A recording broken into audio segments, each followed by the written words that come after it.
ونصلي ونسلم على رسوله النبي الأمين الكريم الرؤوف الرحيم أما بعد فأعوذ بالله من الشيطان الرجيم بسم الله الرحمن الرحيم إن الله لا يغير ما بقوم حتى يغيروا ما بأنفسهم وإذا أراد الله بقوم سوءا فلا مرد له وما لهم من دونه من وال صدق الله العظيم إن الله وملائكته يصلون على النبي يا أيها الذين آمنوا صلوا عليه وسلموا تسليما اللهم صل على سيدنا مولانا محمد وبارك وسلم عليه صلاة وسلاما عليك يا سيدي يا رسول الله صلى الله تعالى عليك وسلم. امام اہل سنت الشاہ امام احمد رضا خان فاضل بریلوی رحمت اللہ تعالی علیہ کے چند اشعار پڑھ کر اپنی مختصر سی گفتگو اپنے وقت کے اندر سمیٹنے کی کوشش کروں گا. سیدی اعلیٰ حضرت فرماتے ہیں سنتے ہیں کہ محشر میں صرف ان کی رسائی ہے، سنتے ہیں کہ محشر میں صرف ان کی رسائی ہے، گر ان کی رسائی ہے لو جب تو بنائی ہے، گر ان کی رسائی ہے لو جب تو بنائی ہے. اور یا رسول اللہ اب آپ ہی سنبھالیں تو کام اپنے سنبھل جائیں، اب آپ ہی سنبھالیں تو کام اپنے سنبھل جائے. ہم نے تو کمائی سب کھیلوں میں گنوائی ہے، ہم نے تو کمائی سب کھیلوں میں گنوائی ہے. اور مجرم کو نہ شرماؤ احباب کفن ڈھک دو، مجرم کو نہ شرماؤ احباب کفن ڈھک دو. منہ دیکھ کے کیا ہوگا پردے میں بھلائی ہے، منہ دیکھ کے کیا ہوگا پردے میں بھلائی. اور مطلع میں یہ شک کیا تھا واللہ رضا واللہ، مطلع میں یہ شک کیا تھا واللہ رضا واللہ، صرف ان کی رسائی ہے، صرف ان کی رسائی ہے. آج آپ اور ہم سب آل انڈیا سنی جمعیت الاسلام کے زیر اہتمام باران رحمت کے نزول کے لیے یہاں پر دعا کے موقع پر جمع ہوئے ہیں. اللہ پاک آپ کا ہم سب کا یہاں پر جمع ہونا قبول فرمائے. مختصر سے وقت میں اپنی گفتگو کو سمیٹنے کی کوشش کروں گا. باران رحمت کا نزول کیوں نہیں ہوتا اور بارش روکی کیوں جاتی ہے؟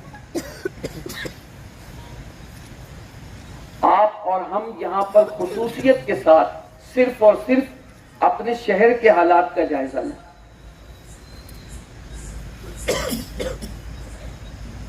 بارش کے موسم کو 2 مہینے ہو رہے ہیں. آس پاس کے علاقے، دیہات، ریاستیں، ہر جگہ بارش ہے. لیکن جو ہمارا خطہ ہے جسے مالیگاؤں کہتے ہیں، 2 مہینہ ہونے کے بعد بھی ٹھنڈی ٹھنڈی ہوائیں چلتی ہیں، بادل اٹھ کر آتے ہیں اور بادل گھر جاتے ہیں. ایسا لگتا ہے کہ بس اب موسلا دھار بارش ہوگی.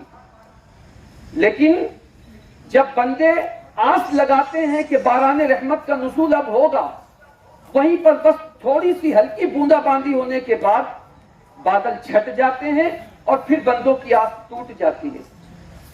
بارش روکی کیوں جاتی ہے؟ حالانکہ آپ ہندوستان کے دیگر علاقوں کا جائزہ لیں، کہیں تو حال یہ کہ سیلابی صورتحال ہے، بارش اتنی ہو رہی ہے.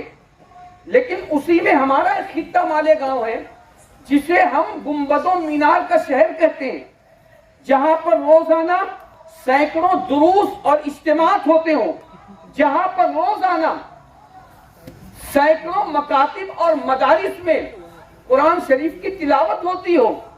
ہمارے یہاں پر مساجد ہیں، لوگ نمازیں پڑھتے ہیں. ساری چیزیں ہونے کے باوجود باران رحمت کا نزول کیوں نہیں ہو رہا ہے؟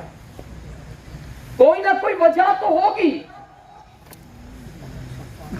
کہ قدرت ہم سے ناراض ہے. وجہ اس کی اگر ہم تلاش کرنے کی کوشش کریں تو قرآن اور احادیث کی روشنی میں ہمیں یہ وجہ سمجھ میں آتی ہے کہ قدرت کی غیرت کو بندے جب چیلنج کرتے ہیں تو قدرت کی غیرت کو جلال آتا ہے. اور قدرت کی غیرت کو جلال اس وقت آتا ہے جب بندے گناہ پر نڈر اور بے باک ہو جاتے ہیں۔ حدیث مبارکہ کی روشنی میں کچھ چیزیں ہیں جن کی وجہ سے باران رحمت کو روکا جاتا ہے۔ اس میں تو ایک چیز ہے ناپ تول میں کمی۔ اگر جب قوم ناپ تول میں کمی کرنے لگ جائے، دھوکہ دہی کرنے لگ جائے، فریب دینے لگ جائے، تو باران رحمت کا نزول روک لیا جاتا ہے۔ اس کے بعد زکوٰۃ ادا نہ کرنا، یہ بھی باران رحمت کے رکنے کا سبب ہے۔ پھر اس کے بعد فرمایا گیا کہ جب لوگ گناہوں میں ڈوب جائیں تو اللہ باران رحمت کو روک لیتا ہے۔ کسی جگہ پر یہ بھی بیان کیا گیا کہ جب لوگ اپنے رشتہ داروں کے حقوق ادا نہ کریں تو اللہ باران رحمت کو روک لیتا ہے۔ یہ وجوہات ہیں جن کو آپ اور ہم دیکھیں احادیث کی اور قرآن کی روشنی میں۔ یاد رکھنا، جب کوئی قدرت کی غیرت کو چیلنج کرتا ہے تو پھر اس کا جو ہے عذاب آتا ہے، اور عذاب کی صورتیں الگ الگ ہوتی ہے۔ نعمتیں اللہ یوں ہی نہیں بدلتا۔ قرآن میں فرمایا ان اللہ لا یغیر ما بقوم حتی یغیروا ما بانفسہم۔ اللہ کسی قوم سے نعمت کو اس وقت تک نہیں چھینتا یا اس نعمت کو نہیں بدلتا جب تک کہ وہ قوم خود اپنے حالات نہ بدلے۔ اور پھر آگے فرمایا وَإِذَا أَرَادَ اللَّهُ بِقَوْمٍ سُوءًا فَلَا مَرَدَّ لَهُ۔ اور پھر اللہ جب کسی قوم سے برائی کا ارادہ فرمائے تو اللہ کے اس ارادے کو کوئی ٹال نہیں سکتا۔ آج شہر مالیگاؤں کے حالات آپ اٹھا کر دیکھیں، قوموں پر یہ دن یوں ہی نہیں آتے ہیں۔ جب قومیں برائی کو برائی تصور کرنا چھوڑ دے تب اس پر یہ دن آتے ہیں۔ آج یہ قوم چوری کو چوری نہیں سمجھ رہی ہے، آج یہ قوم قتل کو قتل نہیں سمجھ رہی ہے، آج یہ قوم جوئے کو جوا نہیں سمجھ رہی ہے، آج یہ قوم زنا کو گناہ نہیں سمجھ رہی ہے، آج یہ قوم والدین کی نافرمان ہو گئی ہے۔ آج اس قوم کے جوانوں میں حیا کے اور تقدس کے جو ہے ان کی آنکھوں پر پردے نہیں رہے۔ آج اس قوم کے لوگوں نے برائی کو برا سمجھنا چھوڑ دیا ہے، اسی لیے آج یہ دن ہم پر اور آپ پر آیا ہے۔ اور یہ مت سمجھنا کہ ہم گناہ کریں گے تو گناہ کرنے کے بعد ہمارے گناہوں کو بھلا دیا جائے گا۔ حدیث مبارکہ کا غالباً مفہوم ہے وَالذَّنبُ لَا يُنسَى، گناہ بھلایا نہیں جاتا۔ یہ آپ کی اور ہماری دانست اور غلط فہمی ہے کہ گناہ بھلا دیا جاتا ہے۔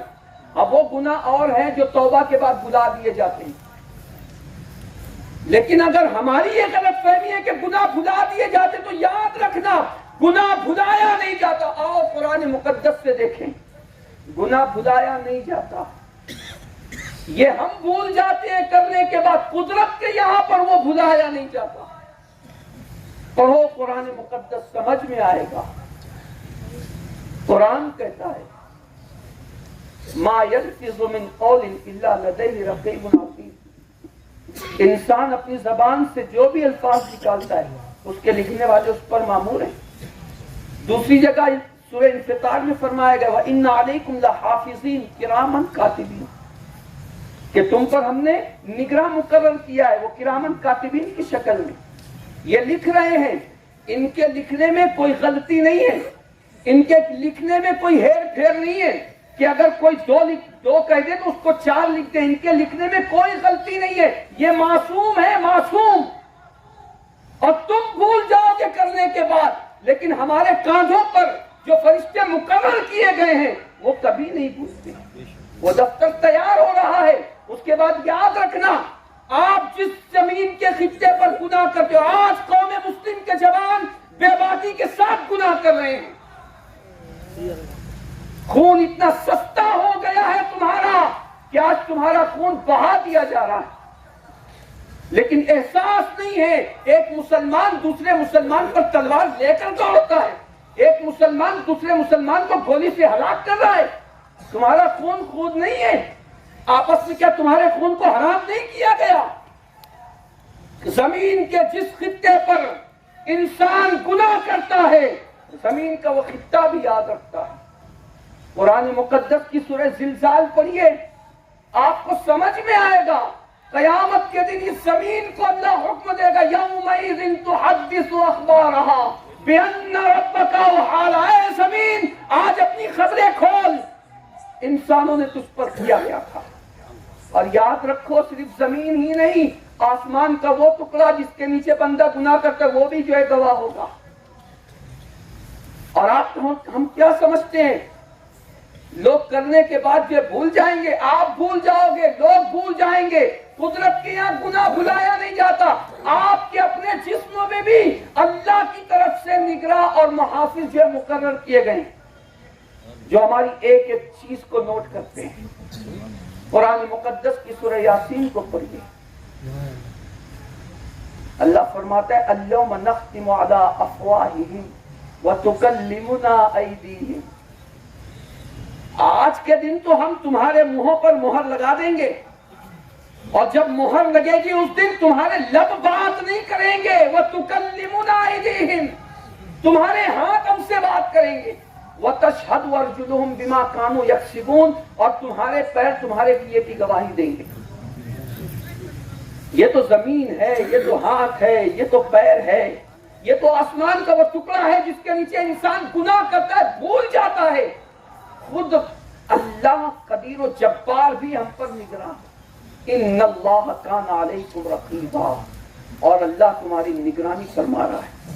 بتاؤ مسلمانوں، جب یہ اتنی ساری بندشیں ہیں، فرشتے ہیں ہم پر نگراں، زمین بھی ہم کو نوٹ کر رہی ہے، ہمارے اپنے اعضائے جسمانی ہم کو دیکھ رہے ہیں، غور کر رہے ہیں، اس کے بعد بھی ہم گناہوں پر بے باک اور نڈر ہیں، یعنی کہ اب مسلمان برائی کو برائی سمجھنا چھوڑ دیے ہیں، اسی لیے باران رحمت کا نزول رک گیا ہے۔ اب اگر اللہ کی رحمت کو منانا ہے تو اس کا ایک طریقہ ہے اللہ کی بارگاہ میں پلٹ جاؤ، رجوع ہو جاؤ اللہ کی طرف۔ جب بندے اس کی طرف پلٹتے ہیں تو حضرت ہود کا قول ہے یا قوم استغفروا ربکم، اے میری قوم اللہ کی طرف توبہ کرو، ثم توبوا الیہ یرسل السماء علیکم مدرارا، جب تم توبہ کرو گے تو اللہ تم پر سناٹے دار بارش برسائے گا، اور صرف سناٹے دار بارش نہیں برسائے گا، تمہاری جو حالت آج اکھڑ چکی ہے، تم آج لوگوں کے پیر میں فٹ بال بن چکے ہو، تمہاری حالت یہ کوئی ادھر سے اچھالتا ہے کوئی ادھر سے اچھالتا ہے، یہ مت سمجھو کہ یہ یوں ہی ہوتا ہے۔ جب تم قدرت سے اپنے رشتے کو توڑتے ہو تو تب تمہیں لوگ دنیا اپنے قدموں کی ٹھوکر میں رکھتی ہے۔ اگر تم چاہتے ہو کہ پھر سے تمہیں کھویا ہوا وقار ملے تو یاد رکھو اللہ کی طرف پلٹو، توبہ کرو، باران رحمت کا نزول بھی ہوگا، اور پھر فرمایا وَيَزِدْكُمْ قُوَّةً إِلَىٰ قُوَّتِكُمْ، اور اللہ تمہیں مضبوط اور طاقتور بنا دے گا۔ توبہ وہ چیز ہے، پلٹو اللہ کی طرف، رجوع کرو اللہ کی طرف، لیکن یہ نہیں کہ زبان سے کہہ دیا اور جو کان پکڑ کر دو تھپڑ گال پر لگا لیے، وہ والی توبہ نہیں۔ توبہ یہاں سے ہونی چاہیے، دل سے توبہ، اور جو یہاں سے نکلتی ہے پھر وہ باب اجابت الہی تک جاتی ہے۔ آج صرف ان چند باتوں پر میں اپنی گفتگو کو ختم کروں گا، صرف آپ کو جو ہے میں آگاہ کرنا چاہتا ہوں کہ شہر مالیگاؤں میں آج حالات یہ ہیں، خصوصیت کے ساتھ زنا اور سود بہت عام ہے، زنا اور سود بہت عام ہے۔ آج 15 16 سال کے لڑکے زنا کی طرف راغب ہیں، راتوں کو وہ اپنے لیے عیاشی تصور کرتے ہیں کہ یہ ہمارے لیے بہت بہتر ہے، اور والدین ہیں کہ اپنے بچوں سے غافل ہیں۔ میں آپ سے کہتا ہوں اپنے بچوں سے غافل مت ہو۔ آج ہمارے جوان راتوں کو پوری رات سڑکوں پر گزار دیتے ہیں، باپ کو فکر نہیں ہے کہ بچہ ہے کہاں پر، اور آج سب سے زیادہ ہمارے یہاں پر زنا ہو رہا ہے۔ آپ کہو گے یار یہ آپ کیا بول رہے ہو، میں تو کہتا ہوں ہم لوگوں سے زیادہ تو آپ جانتے ہو، کہاں کہاں زنا ہوتا ہے، کیسے کیسے ہوتا ہے آپ زیادہ جانتے ہو۔ اس کے بعد دوسری چیز سود ہے، سود بھی بہت عام ہو چکا ہے، شراب بہت عام ہو چکا ہے۔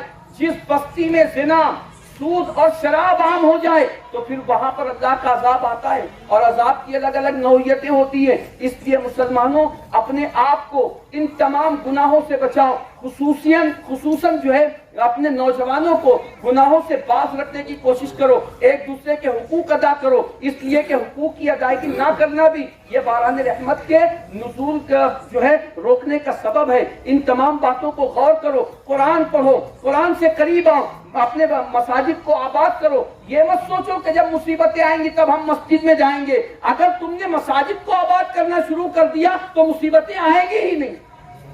اس لیے مصیبت کے وقت میں مساجد میں مت آؤ، ہم جو ہے ہر وقت میں جب خوشی ہو تو مسجد آباد ہو، جب غم کا موقع ہو تو مسجد آباد ہو۔ یہ ساری چیزیں ہم کریں گے تو اللہ کی رحمت کو انشاءاللہ ہم پر رحم آئے گا اور باران رحمت کا نزول ہوگا۔ دیکھیے ایسا ضروری نہیں ہے کہ ہم یہاں سے اٹھ کر جائیں دعا کر کے اور باران رحمت کا نزول ہو جائے۔